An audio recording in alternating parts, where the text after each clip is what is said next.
welcome in our e-class. Today we solve exercise 1.2. Question first, construct the truth table for each following. First question, P implies Q bracket close, conjunction Q bracket close implies P. For this we first prepare a truth table. First see which letter are given. P, Q. There is a no R. Only two letters are given. So we first take a P statement and Q statement, and for this we write their truth values. For P we write first T, T, F, F. In second column Q statement and its truth value is T, F, T, F. In third column we take a first P implies Q, this small bracket we first take this value. Using truth table of P implies Q we write. Yesterday we learned a small rule for implies, conjunction, disjunction and biconditional. Therefore we write, if P's value is T and Q statement's value is F, T, F, then this is F, otherwise it is T. Therefore we write T, T. Okay. Next column P implies Q and conjunction Q. म्हणजेच बघा P implies Q हा जो bracket आहे आपण complete करून घेतला आहे. त्यानंतर कंजंक्शन Q म्हणजेच हा जो कॉलम आहे हा कॉलम आपल्याला Q या कॉलम सोबत आपल्याला कंजंक्शन बघायचं आहे. म्हणजे तुम्हाला आता हा ट्रूथ टेबल करताना की उलट बघायचं, म्हणजे हा जो कॉलम आहे हा याच्या अगोदर बघायचा आणि त्यासोबत कंजंक्शन Q घ्यायचं आहे. म्हणजेच T conjunction T, F conjunction F, T conjunction T, T conjunction F. म्हणजे कंजंक्शनच्या रूलनुसार both are T, then it is T. Otherwise it is F, F, it is F. T conjunction T is T. T conjunction F is also F. Then next column P implies Q bracket close, conjunction Q bracket close and implies to P. म्हणजेच आपला जो question आहे, question statement आहे, statement pattern आपण solve करणार आहोत. बघा P implies Q, conjunction Q हे जे आपल्याला दिले आहे. आता पुढे आपल्याला हा जो कॉलम आहे विथ इम्प्लाइज Q याच्यासोबत आपल्याला बघायचं आहे. इम्प्लिकेशनचा जो ट्रूथ टेबल आपण यूज करतो तो यूज करून आपल्याला इथे ट्रूथ व्हॅल्यूज आणायच्या. म्हणजेच इम्प्लाइज या value T implies T, F implies T, T implies F, F implies F. म्हणजेच आपल्याला इम्प्लाइजच्या रूलनुसार T, F आणि इथे फक्त T इम्प्लाइज F इथे दिसतंय. म्हणजेच आपण इथे ऑलरेडी कालचा जे रूल आहे त्याच्यानुसार T इम्प्लाइज F असेल तेव्हा आपण इथे F ऑलरेडी लिहून घेऊयात. बाकी अदरवाइज इट इज ट्रू. म्हणजेच बघा आपल्याला काय सांगितलेलं क्वेश्चनमध्ये की construct the truth table for each of the following. म्हणजे जे स्टेटमेंट दिले आपल्याला त्यासाठी आपल्याला फक्त ट्रूथ टेबल आपल्याला तयार करायचं आहे, बाकी काही करायचं नाही आहे. आता सेकंड क्वेश्चन बघा.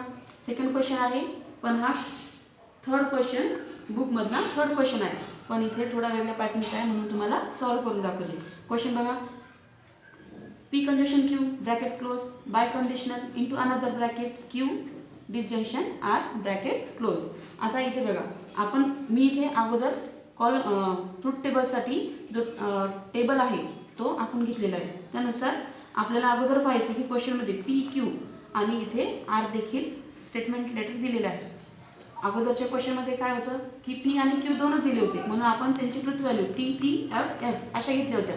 परंतु इथे तिसरं लेटर दिलेलं आहे आपल्याला, त्याच्यामुळे आपल्याला P आणि Q आणि Rच्या देखील व्हॅल्यू घ्यायच्या आहेत. म्हणजेच बघा P ची व्हॅल्यू घेतलेली आहे आपण 4 time T, T, T, T, 4 time T and 4 time F, F, F, F, F. And Q's truth value is T, T, F, F, T, T, F, F. And R's value is T, F, T, F, T, F, T, F.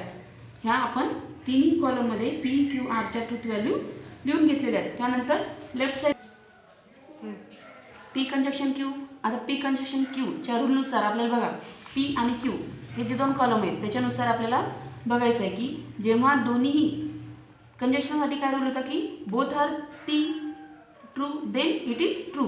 म्हणजेच T T आपण इथे T T T F म्हणजे इथे F येईल, T F इथे देखील F येईल, त्यानंतर एफ टी इथे देखील एफ येईल, एफ टी या ठिकाणी देखील ट्रुथ व्हॅल्यू एफ येईल, एफ एफ एफ एफ ह्या दोन्ही वेळेस आपल्याला ट्रुथ व्हॅल्यू ही एफ एफ मिळेल. त्यानंतर next column Q disjunction R.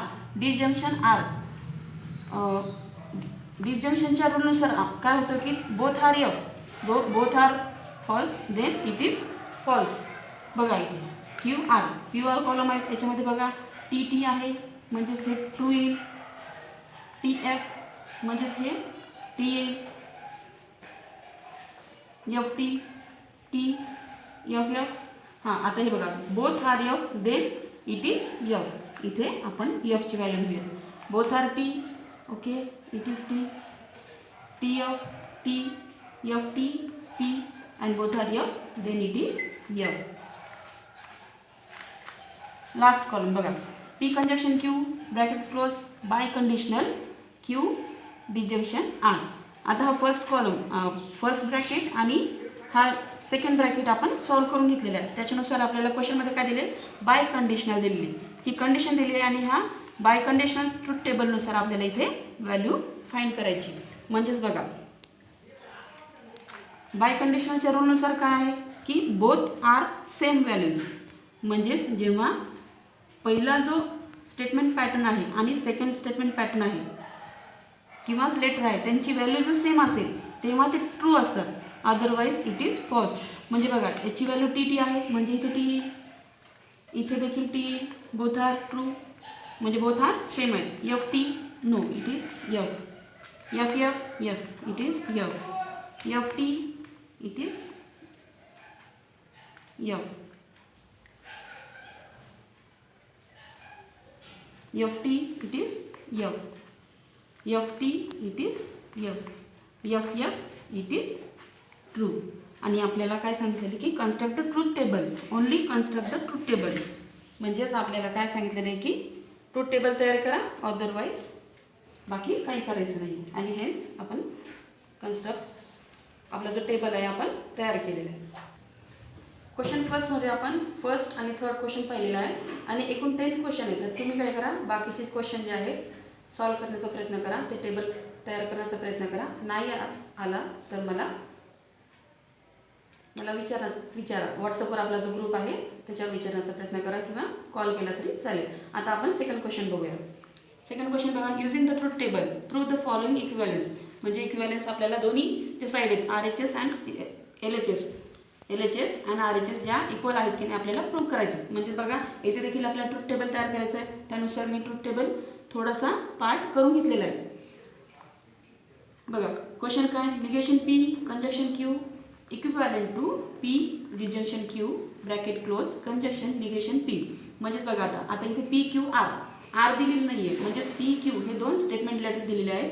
म्हणजेच पी आणि क्यू साठी आपण ट्रूथ व्हॅल्यू लिहू टी टी एफ एफ. त्यानंतर क्यूचे व्हॅल्यू आहे की टी एफ. आता निगेशन पी म्हणजे काय की ह्या टी म्हणजे स्टेटमेंट टी आहे त्याची विरुद्ध व्हॅल्यू म्हणजे टी असेल तर फॉल्स येईल. म्हणजेच आपण इथे फॉल्स लिहूयात आणि फॉल्स असेल तर टी लिहितो आपण. म्हणजे टीसाठी एफ, टीसाठी एफ, एफसाठी टी आणि एफसाठी देखील टी. त्यानंतर नेक्स्ट कॉलम आपण सुरुवातीला काय करूयात एल एच एस घेऊयात. म्हणजे आता निगेशन पी कंजक्शन क्यू दिलेला आहे. निगेशन पी कंजक्शन क्यू हा निगेशन पी आणि कंजक्शन क्यू. आता हे दोघांमध्ये कंजक्शन बघायचं आपल्याला. कंजक्शन असताना ट्रूथ टेबलमध्ये आपण काय दिलेलं होतं की जेव्हा बोथ आर फॉल्स म्हणजे पहिला स्टेटमेंट आणि सेकंड स्टेटमेंटची दोघांची व्हॅल्यू जी एफ असेल तेव्हाच ते एफ असतं, अदरवाईज इट इज ट्रू. म्हणजेच आपल्याला बघताना असं पाहायचं की F conjunction T, F conjunction F, T conjunction T, T conjunction F. हे बघा एक मिनिट. कंजक्शनच्या व्हॅल्यूनुसार दोघंजण जेव्हा टी असतील तेव्हाच ते टी असेल, अदरवाईज इट इज एफ असेल. म्हणजेच आता हे एफ असेल, हे देखील एफ असेल आणि हे देखील एफ असेल. त्यानंतर next column P disjunction Q. डिजंक्शनच्या रूलनुसार काय की जेव्हा दोघंही एफ असतील तेव्हाच ती व्हॅल्यू एफ असेल. म्हणजे पी आणि क्यू कॉलममध्ये बघा दोघंही एफ आहेत म्हणजे आपण इथे ऑलरेडी एफ लिहून घेऊया म्हणजे आपल्याला कन्फ्यूज होणार नाही. बाकीचे व्हॅल्यूज काय येणार की टी येणार आहे. त्यानंतर नेक्स्ट कॉलम काय आहे की पी म्हणजेच नेक्स्ट कॉलम काय आहे की राईट साईड म्हणजे P conjunction Q conjunction negation of P. म्हणजेच आपला आता हा याच्यातला अर्धा पार्ट करून घेतलेला आहे आणि आपल्याला कंजक्शन विथ निगेशन पी घ्यायचं आहे.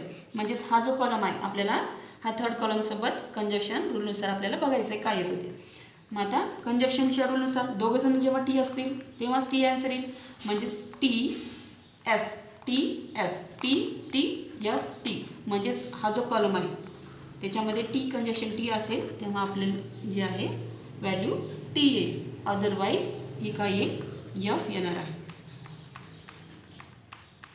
म्हणजेच बघा आपल्याला क्वेश्चनमध्ये काय दिलेलं आहे की निगेशन पी कंजक्शन क्यू म्हणजेच आपला जो थर्ड जो कॉलम आहे तो आपण LHS घेतलेला आहे. म्हणजे लेफ्ट हँड साईड आपण घेतलेली आहे तो हा कॉलम घेतलेला आहे. त्यानंतर राईट साईडला काय दिलेलं आहे की पी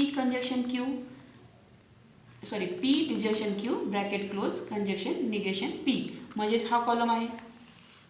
आणि आपण हा जो थर्ड कॉलम आहे फोर्थ कॉलम आणि सिक्स्थ कॉलम याच्यामध्ये जी व्हॅल्यू पाहिली F F F F T T F F आणि आपल्या ज्या इक्विवॅलन्स लॉजिकल इक्विवॅलन्सच्या डेफिनेशननुसार आपण पाहिलं की जे इक्विवॅलंट कधी असतात दोन स्टेटमेंट की त्यांची व्हॅल्यू जी आहे ट्रुथ व्हॅल्यू जी आहे आयडेंटिकल असते म्हणजे समान असते. इथे दोघांची व्हॅल्यू आयडेंटिकल आलेली आहे समान आलेली म्हणून आपण लिहू शकतो की हेन्स प्रूव्ड.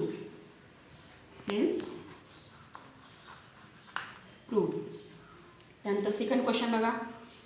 सेकंड क्वेश्चन काय आहे की P disjunction Q bracket close implies R. हा आपल्याला LHS दिलेला आहे is equivalent to into bracket P implies R conjunction into another bracket Q implies R bracket close. म्हणजे बघा आपल्याला आता इथे आरची व्हॅल्यू दिलेली आहे म्हणजे आपल्याला स्टेटमेंट लेटर्स जे आहेत 3 दिलेले आहेत पी क्यू आर. त्यानुसार आपल्याला अगोदर जसं आपण 2 वेळेस व्हॅल्यू घेतलेल्या होत्या तशा आपल्याला आता 8 वेळेस व्हॅल्यू घ्यावं लागतील. म्हणजेच बघा पी क्यू आर सर्वप्रथम आपण पी क्यू आरच्या व्हॅल्यू लिहून घेऊयात. किती वेळेस लिहून घ्यायच्यात टी टी टी टी. हा कॉलम बघा आता वाढून घ्यावं लागेल आपल्याला.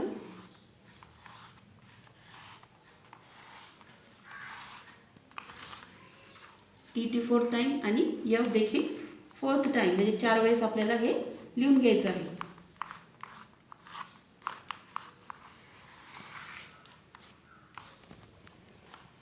त्यानुसार क्यूची व्हॅल्यू बघा आता परत टी आपण टी एफ असं लिहितो किंवा की जेव्हा 2च लेटर दिले असतील तेव्हा. आता आपल्याला इथे टी एफ एफ असं घ्यावं लागेल टी एफ एफ. आणि आपल्याला आरची ट्रुथ व्हॅल्यू काय घ्यावं लागेल की टी एफ टी एफ. त्यानंतर आता बघा नेक्स्ट कॉलम आहे की पी डिजंक्शन क्यू हे लेफ्ट साईडला आपल्याला दिलेले आहे. त्यानुसार आपण थोडं करत आपल्याला टेबल तयार करायचं आहे. पी डिजंक्शन क्यू डिजंक्शनच्या कॉलमनुसार काय की जेव्हा दोघंही काय असतात फॉल्स असतात तेव्हा तिथे व्हॅल्यू काय येते की एफ असते. म्हणजे पी क्यूच्या कॉलममध्ये बघा दोघंही जेव्हा फॉल्स असतील बघा इथे खाली इथे एफ दिलेली व्हॅल्यू म्हणजे ही जी व्हॅल्यू आहे नियमानुसार अगोदर जी दिली ते आपण लिहून घेऊया. एफ हे दोघे जण व्हॅल्यू फॉल्स असतील. त्यानंतर कुठे एफ दिसते का नाही अदरवाईज इट इज ट्रू. म्हणजे T T T T T आणि टी. ओके. त्यानंतर नेक्स्ट कॉलम बघा P disjunction Q implies R. म्हणजे आता आपला जो अगोदरचा आता कॉलम लिहून घेतला आपण पूर्ण ट्रुथ व्हॅल्यू लिहून घेतल्या त्याच्यामध्येच आपल्याला इम्प्लिकेशन आर करायचं आहे.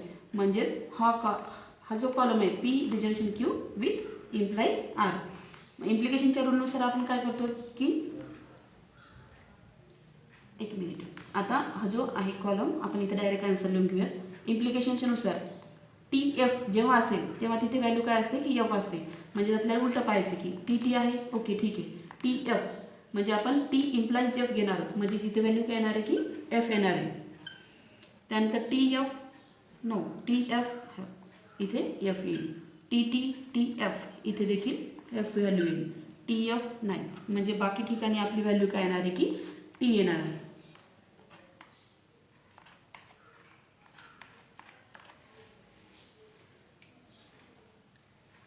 नेक्स्ट कॉलम बघा, पी इम्प्लाइज आर.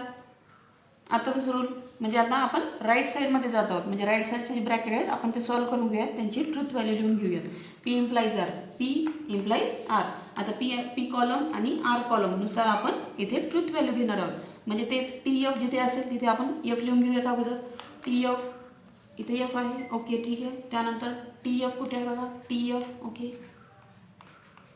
त्यानंतर टी एफ बाकी ठिकाणी कुठेच नाही आहे, त्याच्यामुळे आपण बाकी ठिकाणी काय करूया, टीची व्हॅल्यू ॲज इट इज लिहून ठेवूया.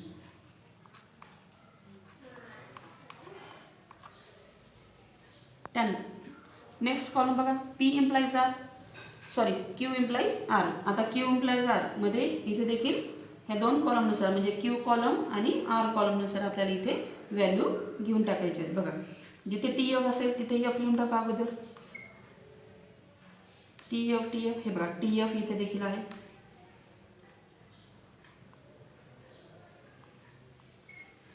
बाकी ठिकाणी आपल्याला काय करावं लागेल, ॲज इट इज टीची व्हॅल्यू घ्यावी लागेल.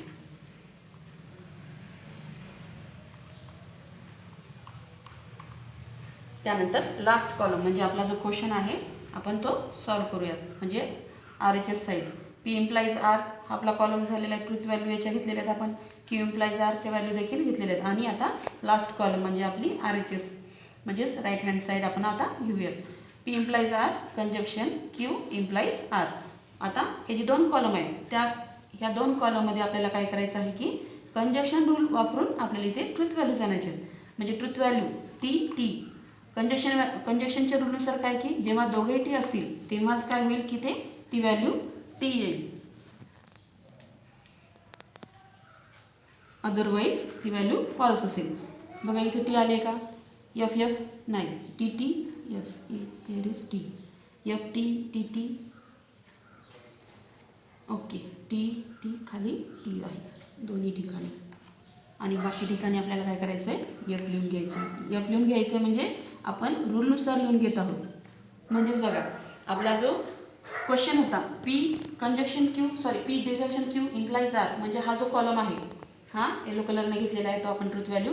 त्यानंतर इक्विव्हॅलेंट टू म्हणजे ही आर एच एस साईड जो आता आपण जो कॉलम घेतला आहे त्याच्यामध्ये ट्रुथ व्हॅल्यू घेतलेला आहे त्याची व्हॅल्यू बघा T T okay, F F T T F F T T F F T T T T same value आल्यात. म्हणजे दोन्ही जे कॉलम आहेत ते काय त्यांचे ट्रुथ व्हॅल्यू हे आयडेंटिकल आहेत, म्हणजे समान व्हॅल्यू आली.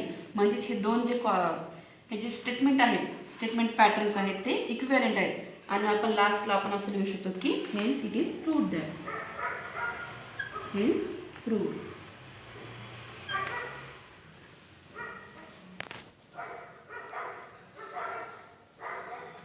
क्वेश्चन 2 मध्ये 10th क्वेश्चन आहेत टोटल, आणि आपण फर्स्ट आणि थर्ड क्वेश्चन बघितला होता. तर त्याच्यामध्ये बाकीचे जे क्वेश्चन आहेत एक क्वेश्चन ते तुम्ही सॉल्व्ह करण्याचा प्रयत्न करा, नाही याला मला विचारून घ्या. आणि आता बघूया question third, examine its tautology contingency or contrapositive. हा क्वेश्चन शॉर्टकटमध्ये लिहिला आहे की आपल्याला क्वेश्चनमध्ये काय दिले की टॉटॉलॉजी आहे, कॉन्टिन्जन्सी आहे किंवा कॉन्ट्रापॉझिटिव्ह आहे, हे आपल्याला एक्झामिन करायचं. त्यानुसार आपल्याला पहिले जे दोन क्वेश्चन होते आपण टेबल तयार केला होता सेम तसंच क्वेश्चन आहे.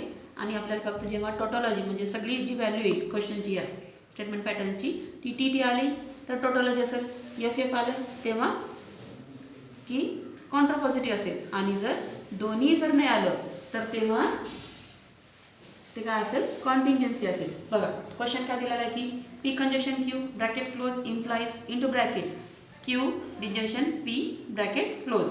त्यानुसार बघा आता इथे आपल्याला पी क्यू आणि दोनच स्टेटमेंट लेटर दिले आहेत, त्याच्यामुळे आपल्याला जे त्याच्या ट्रुथ व्हॅल्यू आहेत त्या काय घ्यावं लागतील की T T F F. R दिला असेल तर आपल्याला 8 वेळेस आपण ह्याची व्हॅल्यू घेतो, टी टी टी 4 टाईम आणि एफ एफ 4 टाईम. त्यानुसार बघा आता आपल्याला पी आणि क्यू दोनच लेटर दिले. बघा सेकंड कॉलममध्ये क्यूची ट्रुथ व्हॅल्यू लिहून घेऊया T F T F. Next बघा, P conjunction Q. P conjunction Q truth टेबलनुसार काय घ्यावं लागेल, कंजक्शन जेव्हा असेल तेव्हा दोघांची जे व्हॅल्यू असेल टी असेल तेव्हा ती व्हॅल्यू टी असेल, अदरवाईज आपण इथे एफ लिहू शकतो. त्यानुसार बघा पुढचा column Q disjunction P. Q disjunction P आपल्याला ते उलटं बघायचं. म्हणजे जेव्हा डिजंक्शन असेल तेव्हा काय की दोघं जेव्हा एफ असतील तेव्हा तिथे व्हॅल्यू येईल एफ येईल, अदरवाईज आपण इथे पी लिहू शकतो. त्यानुसार बघा आता पुढचा आपलं पूर्ण स्टेटमेंट आहे. P conjunction Q bracket close implies Q disjunction P bracket close. म्हणजेच बघा आता इम्प्लाइज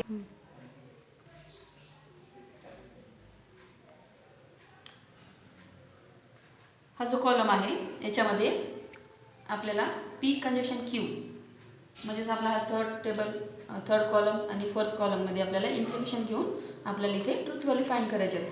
इम्प्लिकेशनच्या रूलनुसार काय की टी टी एफ एफ म्हणजे जेव्हा टी एफ असा असेल म्हणजे फर्स्ट जो स्टेटमेंट आहे काय आता याची ट्रू व्हॅल्यू जेव्हा टी असेल, फर्स्ट स्टेटमेंटची व्हॅल्यू टी असेल आणि सेकंड स्टेटमेंटची व्हॅल्यू एफ असेल तेव्हा इथे काय येतं की एफ येतं, otherwise it is true.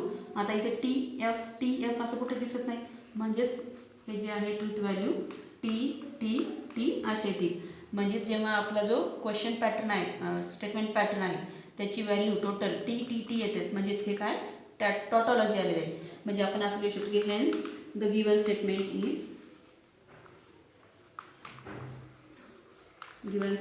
Is tautology.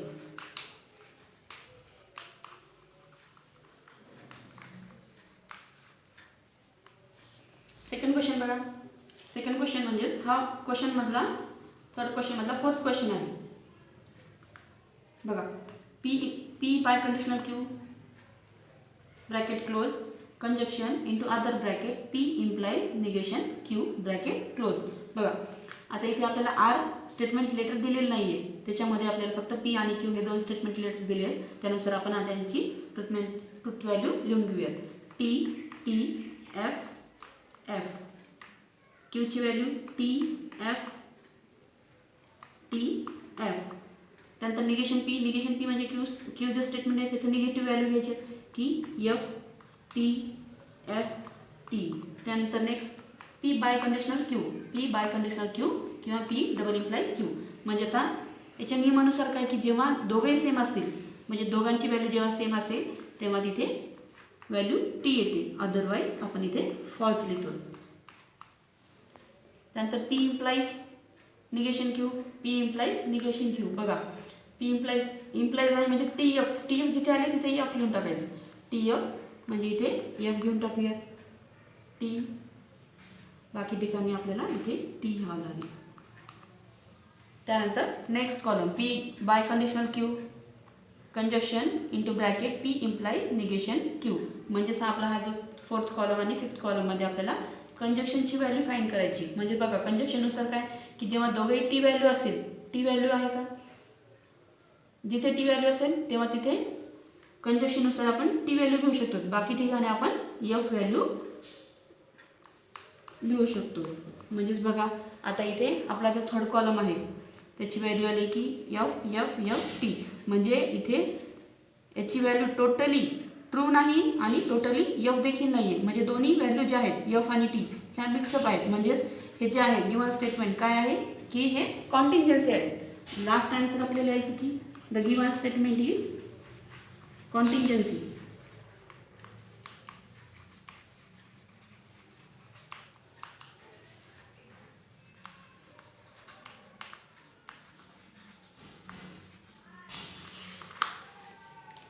ह्या क्वेश्चनमध्ये बाकीचे क्वेश्चन आहेत ते तुम्ही सॉल्व्ह करण्याचा प्रयत्न करा.